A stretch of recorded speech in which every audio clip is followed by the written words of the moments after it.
Θα ήθελα να ευχαριστήσω θερμά τον Αμερικανό to πρόεδρο thank the Μπάρακ Ομπάμα American President Barack Obama για την very επίσκεψή του warmly στην Ελλάδα for και για το visiting γεγονός Greece ότι επέλεξε την and Αθήνα, for choosing Athens, τον τόπο που γέννησε τη the δημοκρατία, birthplace of democracy, για το τελευταίο ταξίδι, έναν από τους τελευταίους for one σταθμούς of his last πριν stops κλείσει την 8χρονη before θητεία του concluding his ως πρόεδρος των 8-year Ηνωμένων term Πολιτειών. as the American president. Μια θητεία κατά τη διάρκεια της A οποίας presidency during άλλαξε η which εικόνα των Ηνωμένων Πολιτειών the σε image ολόκληρο of τον the κόσμο. United States of America Ακόμα και στη δική around μας the χώρα, world has changed. Even Όπου in στο this πλαίσιο country, του ψυχρού πολέμου, where οι during ελληνοαμερικανικές the Cold σχέσεις War era, συσσόρευσαν Greek-American ένα βαρύ ιστορικό relations φορτίο.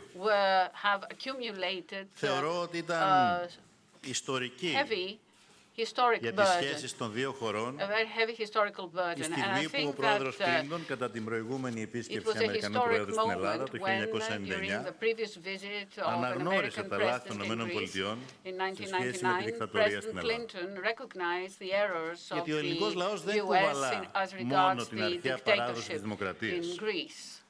Έχει Because the American, χύσει αίμα, the έχει Greek δώσει people αγώνες do που not φτάνουν only στις μέρες relate μας to the ancient για να traditions, υπερασπιστεί they have fought, they have shed τις blood αξίες της δημοκρατίας και της until recently ελευθερίας που είναι οι κοινές μας to αξίες. defend the values Σήμερα, of λοιπόν, η democracy and freedom, υποδέχεται which are our έναν common Αμερικανό values. πρόεδρο που καθ' όλη Therefore, τη Greece διάρκεια της is now θητείας του welcoming an American president who, υπερασπίστηκε με σθένος τις throughout αξίες αυτές, his term in office, has που αγωνίστηκε για τα strongly δικαιώματα όλων defended των πολιτών, these values, who has fought for the ανεξάρτητα από το rights χρώμα, of all τη people, θρησκεία irrespective of ή το color, σεξουαλικό religion, προσανατολισμό, or sexual orientation, που εργάστηκε who has worked για την αντιμετώπιση των κλιματικών in αλλαγών, order to deal with που climate ενέταξε change. εκατομμύρια Αμερικανούς A στο president who σύστημα has integrated ιατροφαρμακευτικής millions περίθαλψης, of Americans into που συνέβαλε με όλες του τις healthcare. δυνάμεις A και όλη του την president επιρροή who has put his για μια strength and his ανθρωπιστική influence λύση behind a στην μεγάλη humanitarian προσφυγική solution κρίση,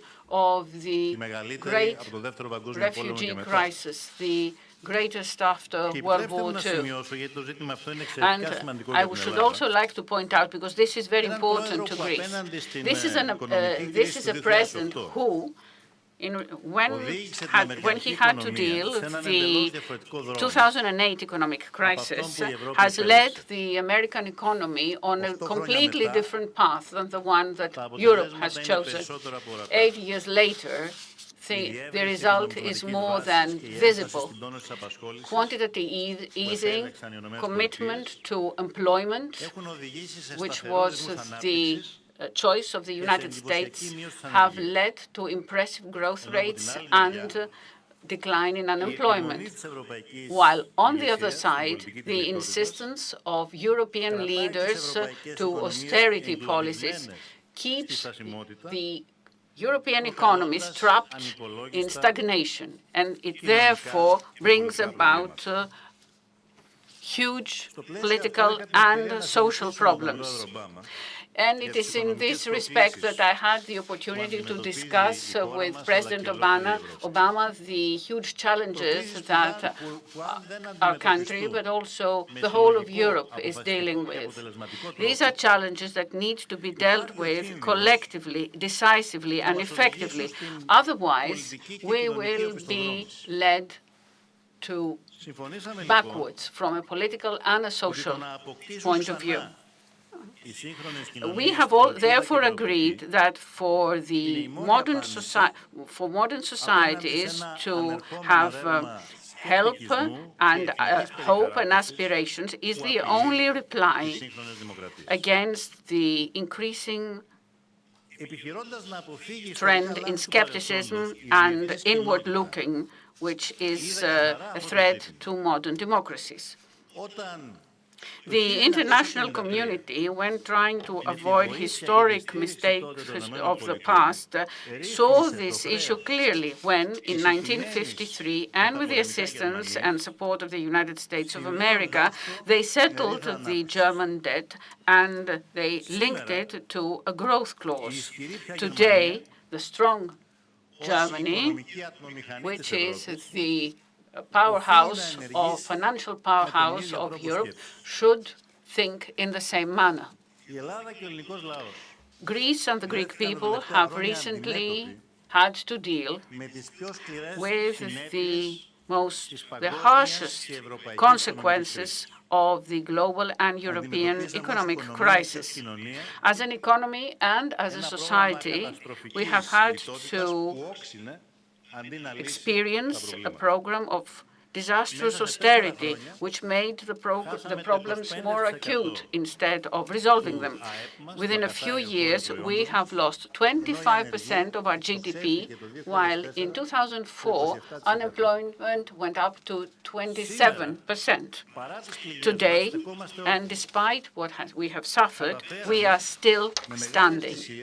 We were able, through great sacrifices, to avoid the threats and the threatened disaster, and we are step by step restoring our economy. Today, for the first time in years, we are back to growth.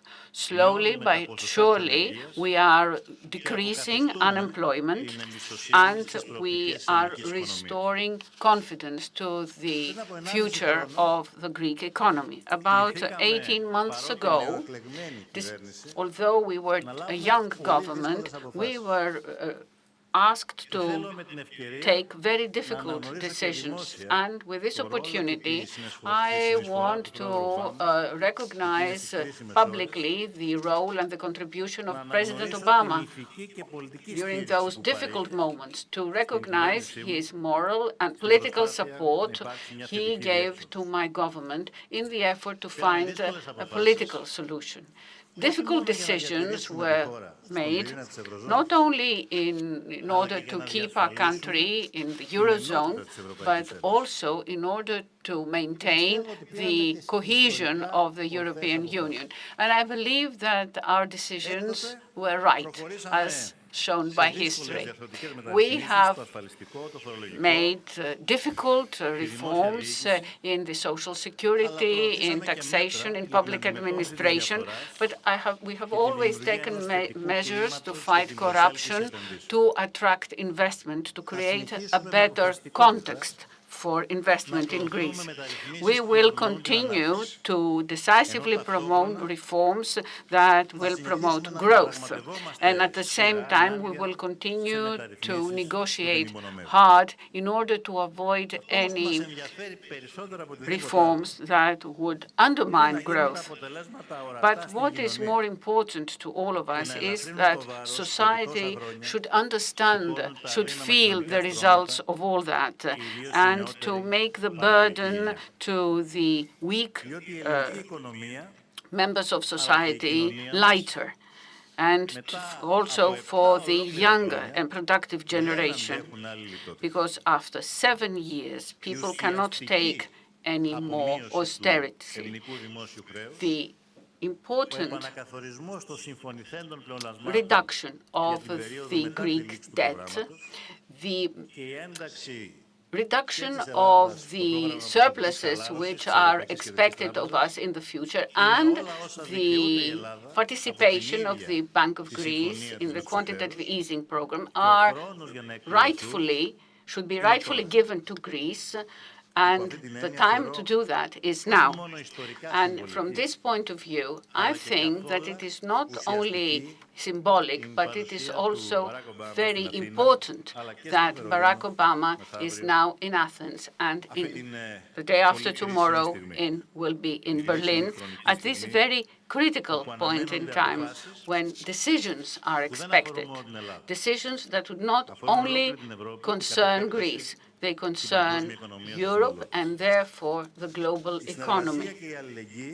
Cooperation and solidarity are necessary requirements in order to bring about the solutions that will once again bring stability to the European integration and bring it back to the track of growth.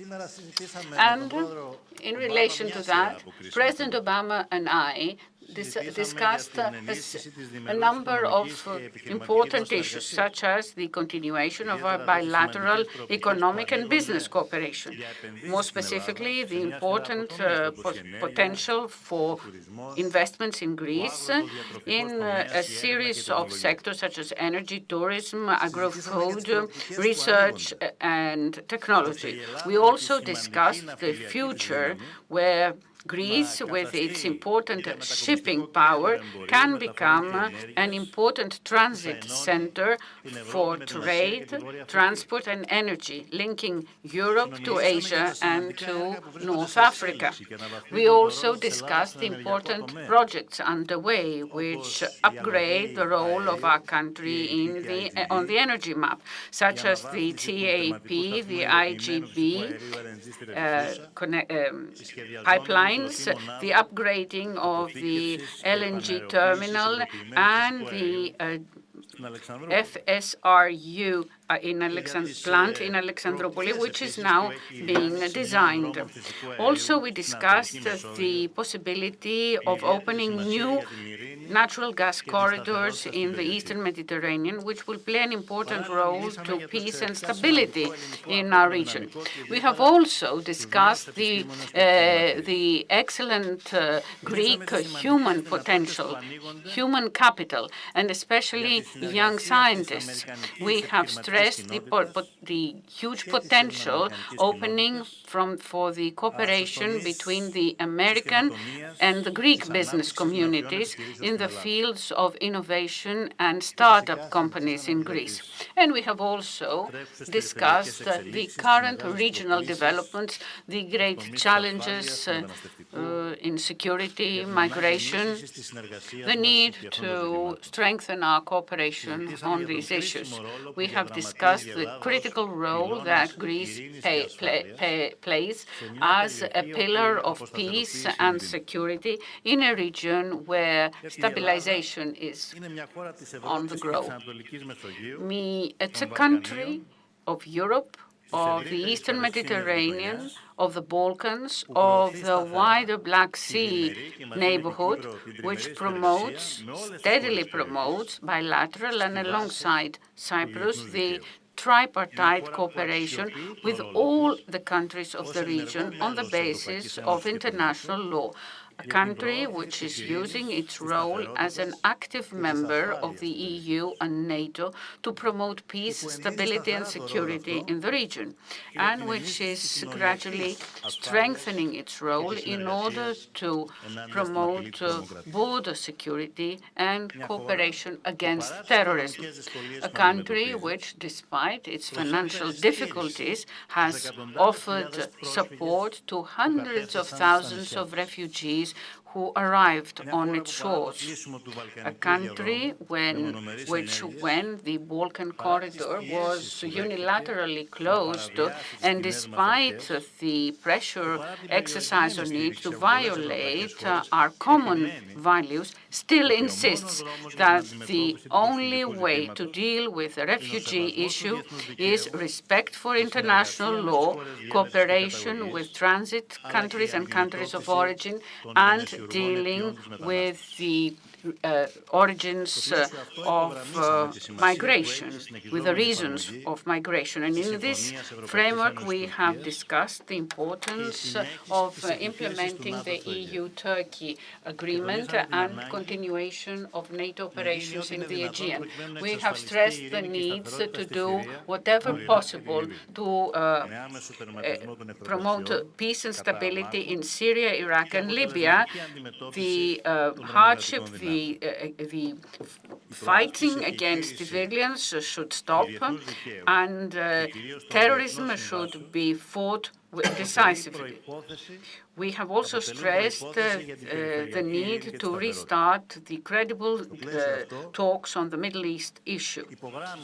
And in this framework, I have underscored my commitment to dialogue and cooperation with our neighboring Turkey, a country that plays important role for the future of our region. But I still stress that the promotion of these important relations can only take place on the basis of mutual respect without threats of war and questioning of sovereign rights. And of course, we have discussed the Cyprus issue, the need to find a fair and viable solution on the basis of UN resolutions and compatible with the fact that Cyprus is an EU member state. We have therefore expressed our support to the very important, critical, bi-communal talks which are underway. Tomorrow I will be meeting President Anastasiadis, who will be in Athens. We need to be very careful at this very critical point in relation to these talks, because important issues are still pending.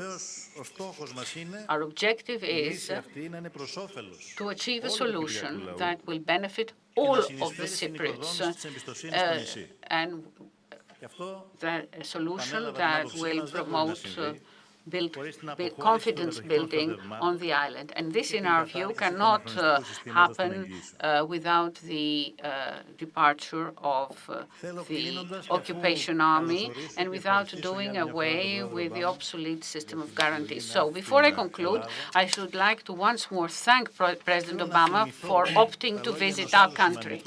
I would like now to remember the words of another important American president who, during the previous century, had to fight in order to deal with challenges similar to the current ones: security, economic crisis, or migration of movements of populations.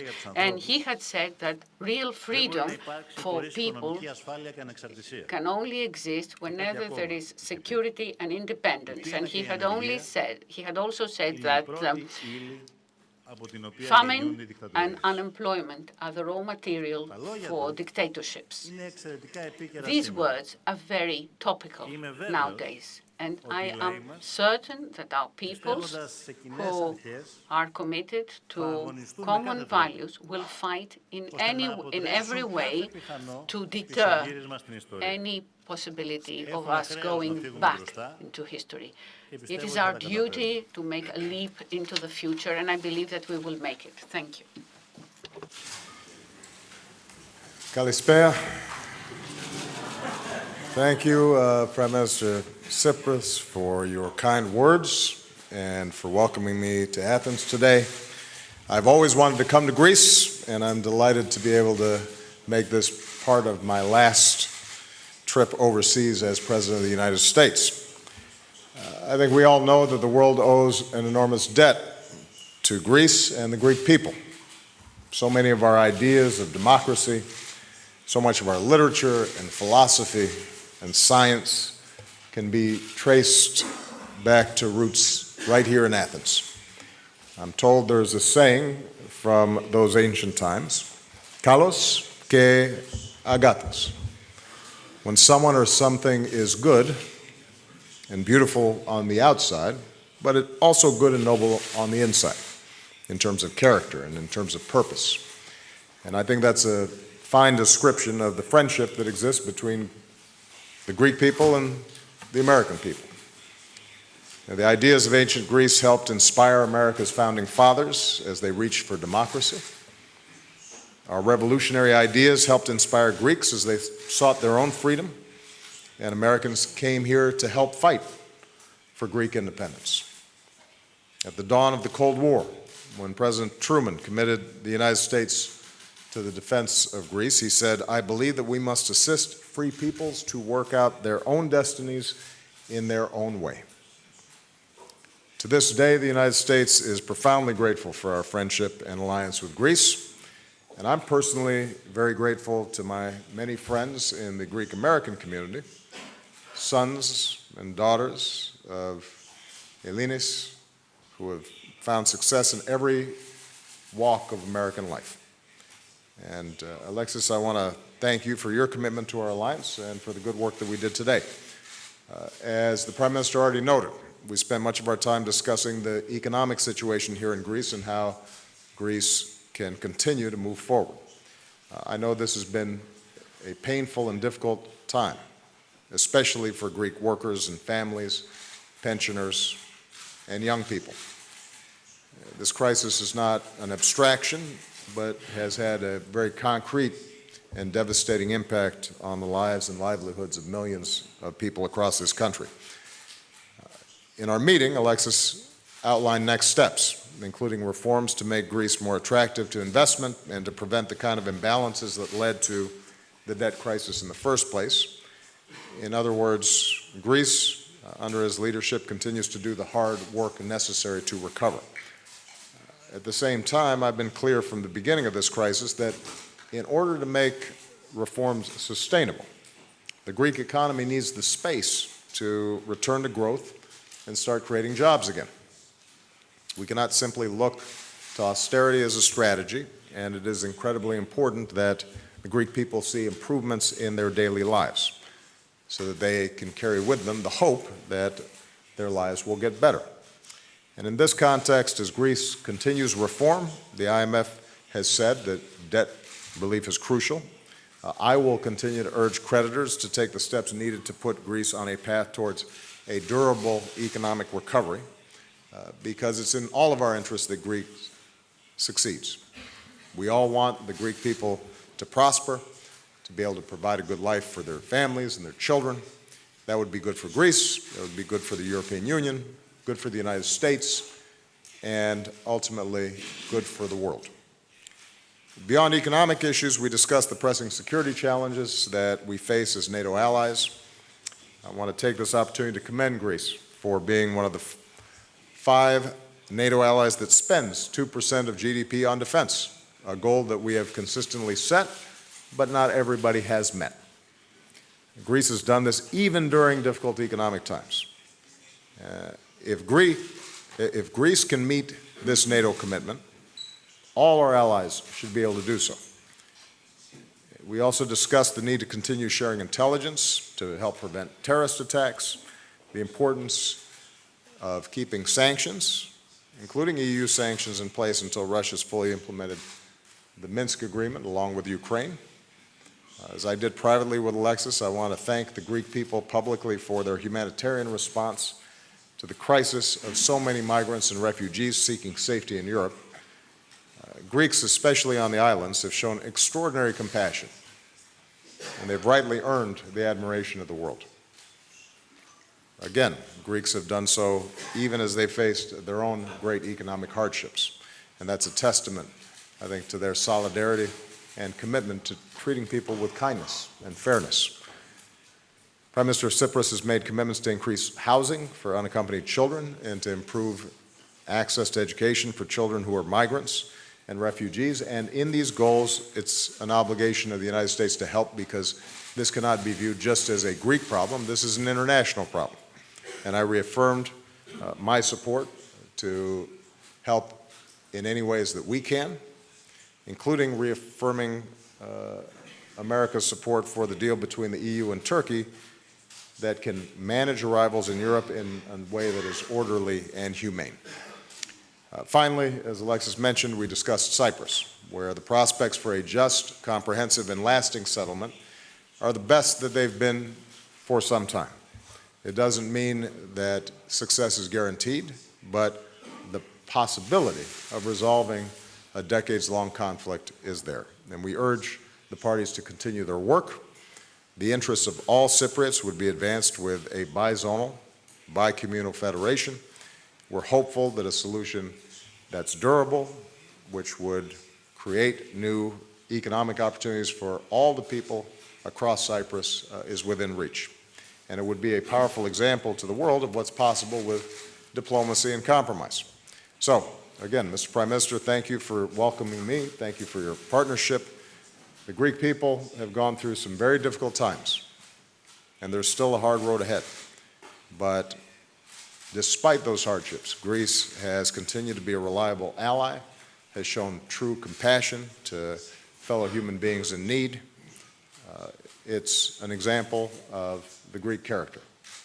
And I'm looking forward to the opportunity to say more to the Greek people in a speech that I'll deliver tomorrow.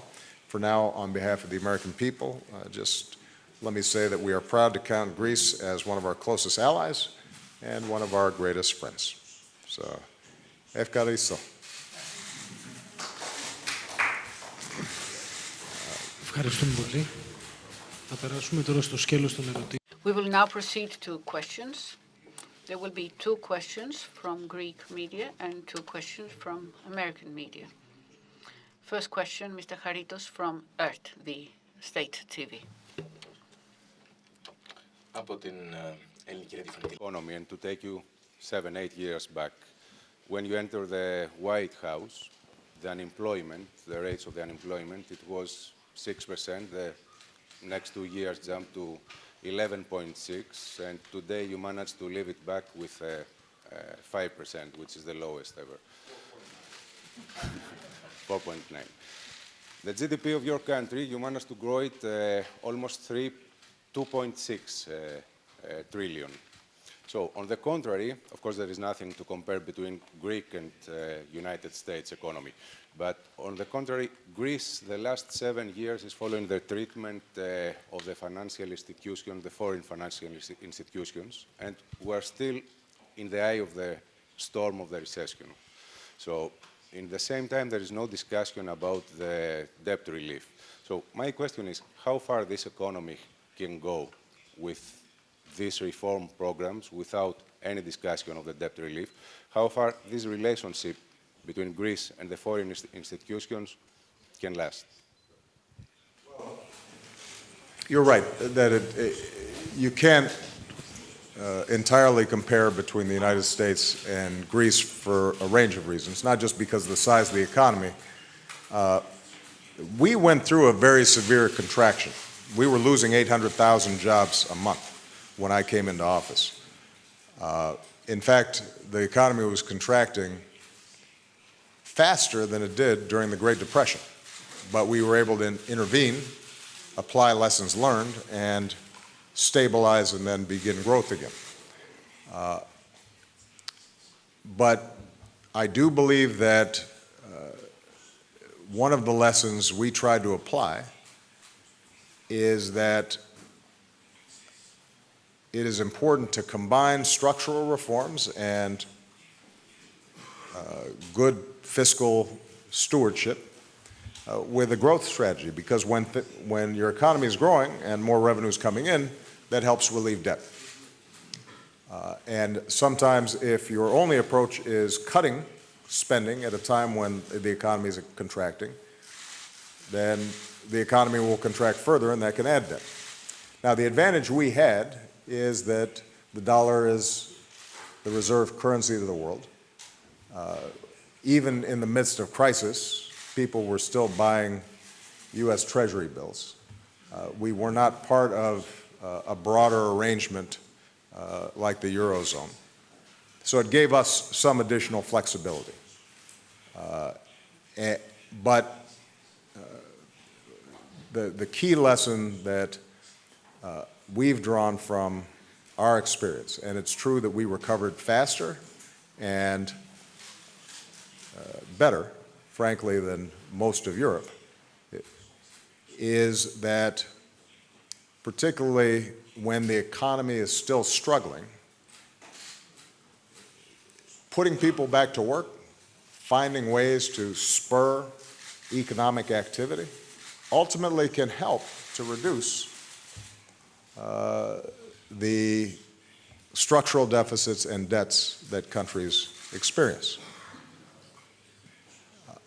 I think the path that Greece is currently on is the right one.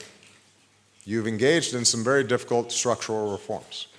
And I think the Greek people, although it is difficult and challenging, and the politics of it I know are not good, should appreciate the fact that in this global economy, the Greek economy was going to have to go through some structural reforms.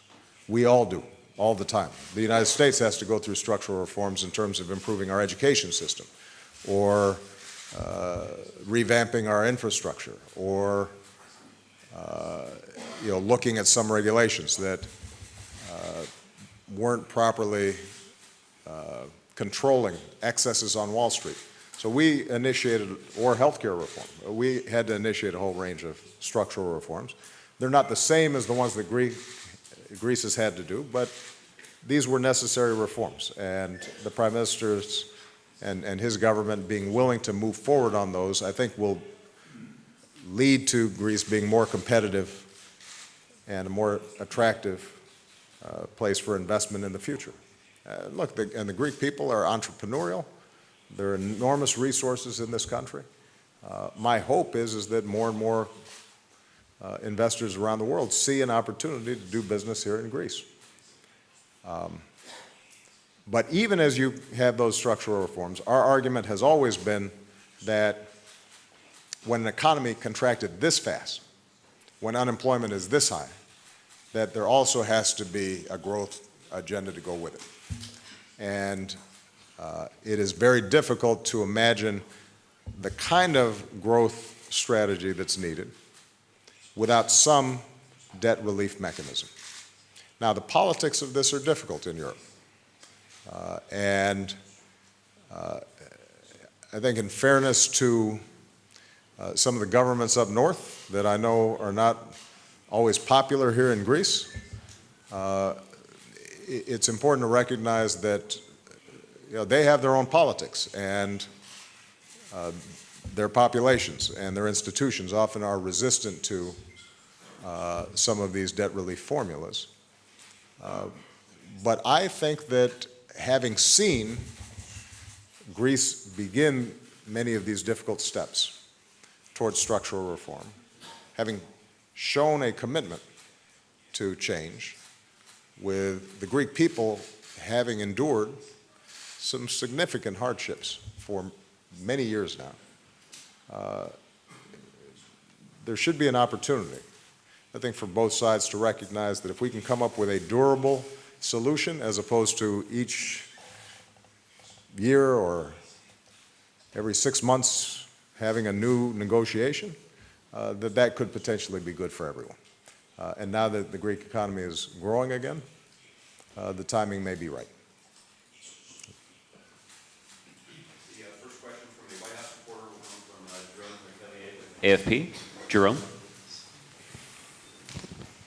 Thank you, Mr. President. Yeah. A lot of people in Europe are still struggling to understand what happened on November 8 in the United States. Do you believe it's the exact same dynamic as Brexit, which happened 6 months before? And does it have to do with leaders struggling to read the mood of their country? Do you have the feeling that while in power, you underestimated anger or resentment or fear in America? And to you, Prime Minister Tsipras, President Obama has repeatedly said, including today, that Greece should get substantial debt relief. From your conversation with him today, are you hopeful that he might convince Chancellor Merkel to make a move in that regard later this week? No two countries are identical.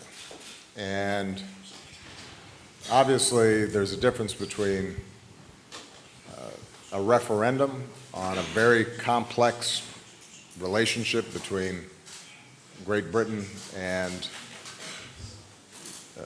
the rest of Europe and a presidential election in the United States. Presidential elections always turn on personalities, they turn on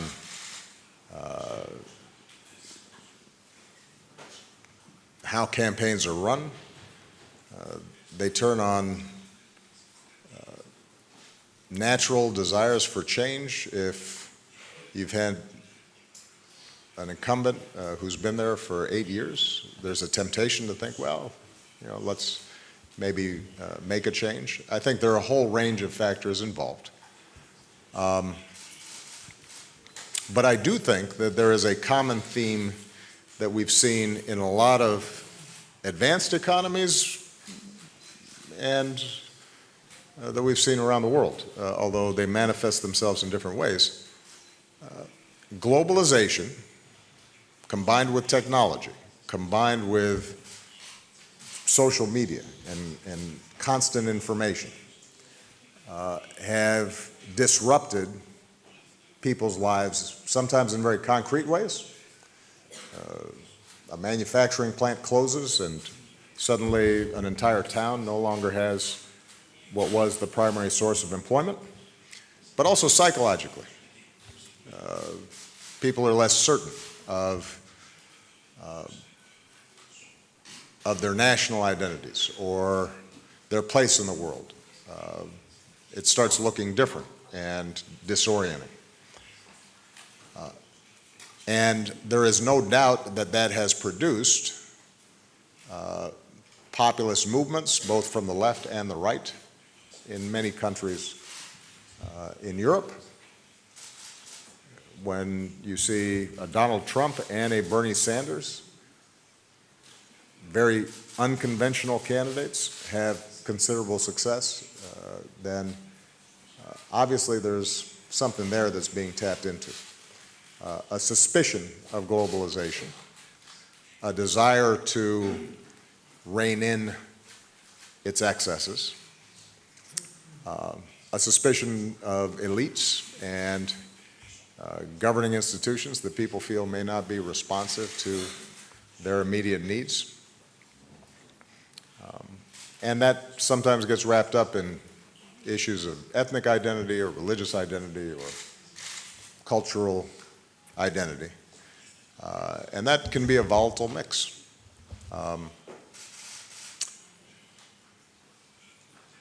It's important to recognize, though, that those trends have always been there.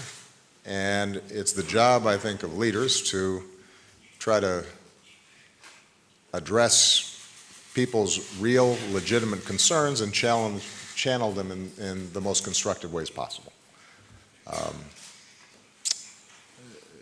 Did I recognize that there was anger or frustration in the American population?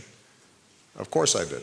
First of all, we had to fight back from the worst recession since the Great Depression, and I can guarantee you if your housing values have crashed and you've lost most of your pension and you've lost your job, you're going to be pretty angry. And so we fought back and recovered, but that left, I think, fear and anxiety in a lot of people, a sense that the economy wasn't as certain as it could be and maybe the game was rigged on Wall Street or by special interests in Washington or what have you. And that's been there. I was also aware of it because of the fact that you've seen some of the rhetoric among Republican elected officials and activists and media. Some of it pretty troubling and not necessarily connected to facts, but being used effectively to mobilize people. And obviously, President-elect Trump tapped into that particular strain within the Republican Party and then was able to broaden that enough and get enough votes to win the election. The lesson I draw, and I think people can draw a lot of lessons, but maybe one that cuts across countries, is we have to deal with issues like inequality. We have to deal with issues of economic dislocation. We have to deal with people's fears that their children won't do as well as they have. The more aggressively and effectively we deal with those issues, the less those fears may channel themselves into counterproductive approaches that pit people against each other. And frankly, that's been my agenda for the last 8 years. I think raising wages, investing in infrastructure, making sure that people have access to good educations that equip them for the jobs of the future. Those are all agenda items that would help alleviate some of those economic pressures and dislocations that people are experiencing. The problem was I couldn't convince a Republican Congress to pass a lot of them. Now, having said that, people seem to think I did a pretty good job. And so there is this mismatch, I think, between frustration and anger. Perhaps the view of the American people is that you just need to shake things up. Time will now tell whether the prescriptions that are being offered, whether Brexit or with respect to the U.S. election, ends up actually satisfying those people who've been fearful or angry or concerned. And I think that's going to be an interesting test, because I think I can make a pretty strong argument that the policies we put forward were the right ones, that we've grown faster than just about any advanced economy. The country is indisputably better off, and those folks who voted for the president-elect are better off than they were when I came into office, for the most part. But we'll see whether those facts affect people's calculations in the next election.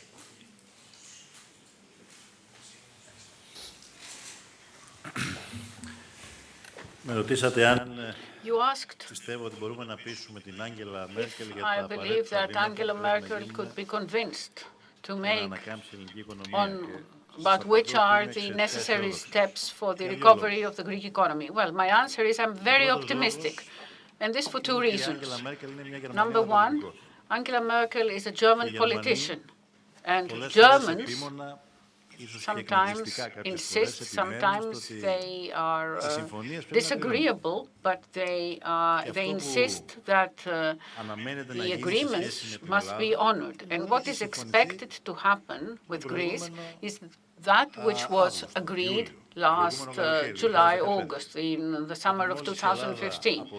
That was that as soon as Greece shows that it has decided to proceed with courageous and difficult reforms, that when the first and most difficult review is completed, then decisions will be taken, measures will be implemented to reduce, to provide debt relief to Greece so that Greece can go out into the money markets and for growth to return at a very high rate in the Greek economy. So the first reason for my optimism is that just as the German finance minister used to say, pacta sunt servanda, this is a Latin expression which we sometimes use, although we have learned not Latin but ancient Greek in our schools.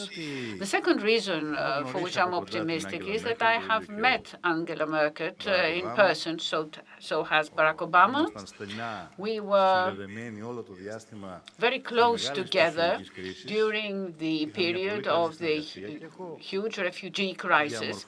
Our cooperation was very good, and therefore I'm of the opinion that she is a responsible politician who has a sense of responsibility for Europe, and not only for Germany or for her political party. And this was the manner in which she dealt with the refugee crisis, with a deep sense of responsibility on the future of Europe and on stability. And for these two important reasons, I do expect that she will be convinced that these two necessary steps must be made. Two steps that will not be a burden to German taxpayers, so that Greece can become not a member or a part of the problem, but a part of the solution for security, for growth, and for solving the refugee issue, for which Greece plays an important role. And that is why I'm optimistic, and I expect my optimism to be realized. Mr. Ignatiu from Athens, question number 3. It means a lot for us, for you to be here. My name is Michael Ignatiu. I'm the correspondent in Washington for Ethnos newspaper and Mega TV. You said many times, Mr. President, that the way the Europeans handled the economic crisis, had the opposite effect. And also, you talk many times against the austerity. And of course, you are right.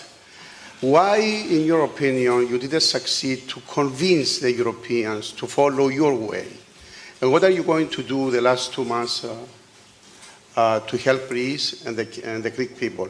Also, I have a short question about Cyprus. Both of you talk about Cyprus. And it's a dear issue for me, because I born in Cyprus. How can you convince the President of Turkey to end the occupation of Cyprus, Mr. President? Well, let me take the second question first. This is ultimately a negotiation between Cypriots, Turkish Cypriots and Greek Cypriots. And the good news is that you have two leaders who seem genuinely committed to finding compromises and an approach that would serve both their peoples well. If, in fact, you can see a meeting of the minds between them, then the issue will be, can we make sure that all of us, the international community, Turkey, Greece, the United States, support that agreement in a way that can be ratified by both sides. And we've invested a lot of time. Vice President Biden's been actively involved in this. We are encouraged by the progress that's been made. I think there's a window in the next few weeks, months, where this issue was actually resolved. And I think if we can find an equitable solution, it won't provide 100% of what either side wants. There may be some mechanisms for a transition from status quo to the future that both sides envision. But I think it's achievable, and we're going to do everything we can to support the process. With respect to the economy and Europe, again, I think it's important to recognize that in some ways my job was simpler because, at least in the first 2 years, I had majorities of my party controlling Congress, and I'm just one country. So Congress is hard to deal with. Dealing with multiple parliaments and commissions and unions and this and that and the other, and that's very complicated. And so the need, I think, to operate by consensus, the fact that not all European countries were similarly situated, even though their economy shared a currency, that made their task more difficult. So I want to make sure that I'm clear that I don't envy the hard job that each European leader had in circumstances that oftentimes they had inherited. What I've tried to do is just offer our best thinking, whether it's in resolving problems in banks quickly, because the quicker you resolve the problems with banks and there's transparency in that process, the faster they recapitalize and are able to make investments. When the economy is shrinking, providing jobs, spending on things like infrastructure can actually increase revenue and drive down debt. And then there's going to be a time at which point that has to be taken care of. I mean, for example, in the United States, our deficits went up in those first 2 years because we're engaging in a lot of emergency spending. Our deficits have now been reduced by 2/3, primarily because we started growing again and we started taking in more tax revenue. So there's some lessons, I think, that are applicable for all countries.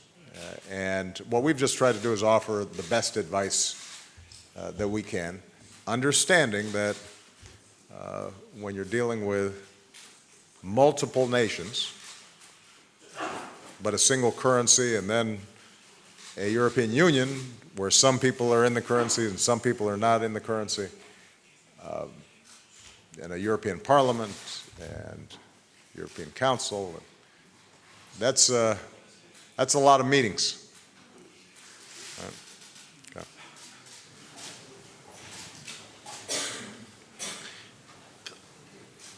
Θα συμφωνήσω απόλυτα με όσα I will fully agree with what President Obama has just said in answering the question about Cyprus.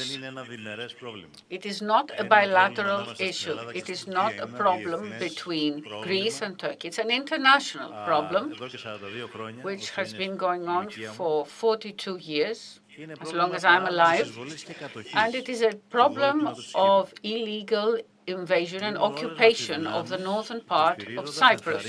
We make our best. We do our best to encourage both sides to help them reach a fair and equitable and sustainable solution. In my first visit to Cyprus as a prime minister, I tried and I did meet over and above the leaders of the Republic of Cyprus, a number of representatives of the Turkish Cypriot community, and I think that that was the first time that a Greek Prime Minister was meeting with them. We are interested in making sure that the people of Cyprus will be able to live in a reunited Cyprus when they are free, where there is a democracy, freedom, and Cyprus is a member of the European Union. So I would like to make it clear that as regards Greece, we are in favor of a solution. We stand by the side of President Anastasiadis, who is making the effort, and we are only ready to discuss with Turkey the part which is relevant to us. That is the guarantees, because since 1959, since 1960, this obsolete issue of guarantees also concerns Greece. But Greece is not the country which has occupied and illegally invaded and illegally occupied Cyprus. So I believe that a fair and sustainable solution means a solution without the permanent presence of Turkish troops on the island.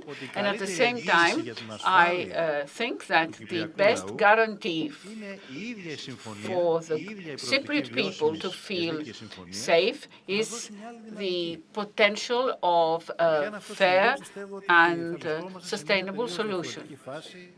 And if this happens, things will change not only for Cyprus, but for the wider region in general and for Greek-Turkish relations. This is how we are proceeding.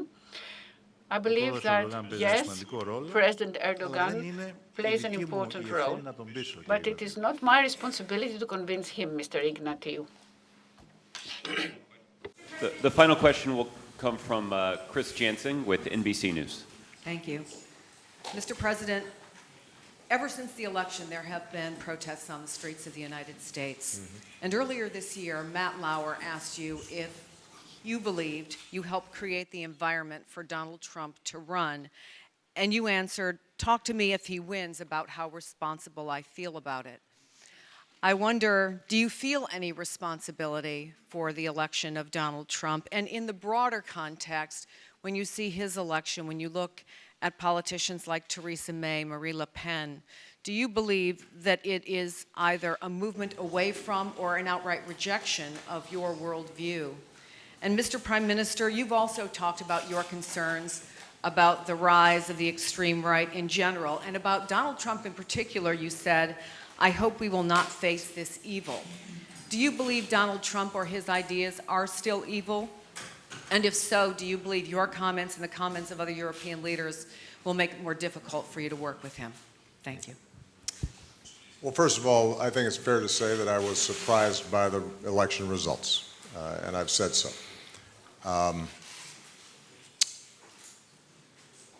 I still don't feel responsible for what the president-elect says or does, but I do feel a responsibility as President of the United States to make sure that I facilitate a good transition, and I present to him, as well as the American people, my best thinking, my best ideas about how you move the country forward.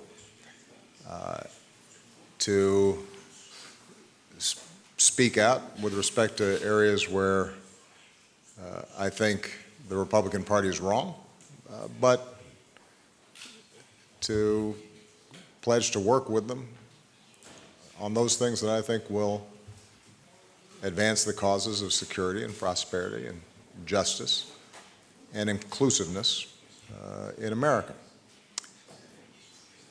I think it's important not to start drawing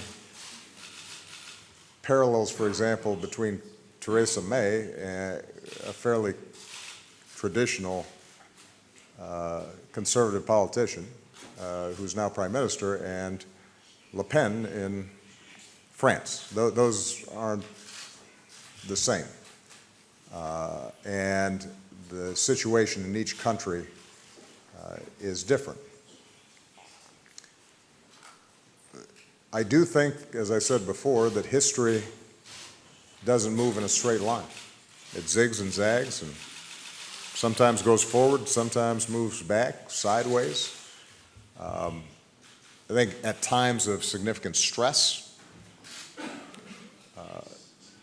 people are going to be looking for something, and they don't always know exactly what it is that they're looking for, and they may opt for change, even if they're not entirely confident what that change will bring.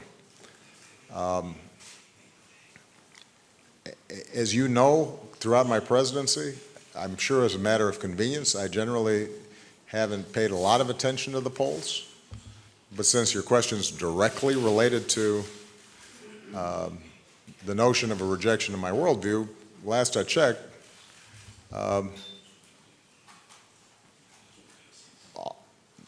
a pretty healthy majority of the American people agree with my worldview on a whole bunch of things. And I know that that begs the question, well, how is it that somebody who appears to have a very different worldview just got elected? As I said, sometimes people just feel as if we want to try something to see if we can shake things up. And that, I suspect, was a significant phenomenon. I do believe, separate and apart from any particular election or movement, that we are going to have to guard against a rise in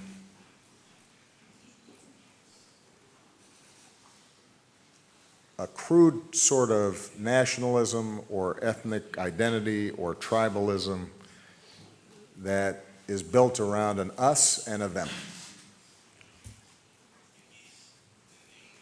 And I will never apologize for saying that the future of humanity and the future of the world is going to be defined by what we have in common, as opposed to those things that separate us and ultimately lead us into conflict. Take Europe. We know what happens when Europeans start dividing themselves up and emphasizing their differences and seeing a competition between various countries in a zero-sum way. You know, the 20th century was a bloodbath. And for all the frustrations and failures of the project to unify Europe, the last 5 decades have been periods of unprecedented peace, growth, and prosperity in Europe. In the United States, we know what happens when we start dividing ourselves along lines of race or religion or ethnicity. It's dangerous, not just for the minority groups that are subjected to that kind of discrimination or, in some cases in the past, violence, but because we then don't realize our potential as a country when we're preventing blacks or Latinos or Asians or gays or women from fully participating in the project of building American life. So my vision's right on that issue. And it may not always win the day in the short term in any particular political circumstance, but I'm confident it'll win the day over the long term. Because societies in which we are able to unify ourselves around values and ideals and character and how we treat each other and cooperation and innovation, ultimately are going to be more successful than societies that don't. That's my strong belief. And I think I've got pretty good evidence to prove it.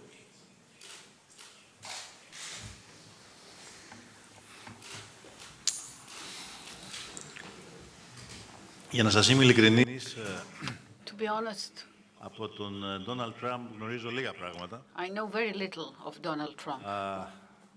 Γνώριζα το προηγούμενο διάστημα την επιθετικότητα και τον κεντρικό τρόπο που διάλεξε για να υπερασπιστεί his aggressive manner and the manner in which he defended some unconventional points of view during the election period. Some have told me that I should have read his book before going to bargain in Brussels, The Art of the Deal. I didn't, but I don't think that that was decisive to the result. Still, let me point out that it was one thing what we knew about Donald Trump when he was seeking to become the candidate for the Republican Party. Another thing during the election period, and now that he is a president-elect, and it's quite another when he will be the president of a country that is a major player, a global player. So that is why, contrary to some of my colleagues in Europe, I did not rush to repeat some of the criticism that many of us have made during the election period about Donald Trump. I also believe that if someone would want to radically change the foreign policy of a country such as the United States, which is very difficult, and although some of us in Europe may fear that this may happen, what we should be doing is build bridges, not walls. We are proceeding on the basis of common values. We have more to gain from partnership, from promoting our partnership in dealing with the big global challenges. I therefore believe that in the near future, not much is going to change in the relations between EU Greece and the United States of America. These are relations that were forged under very difficult conditions and rely on the common values of our people. Thank you, my friend.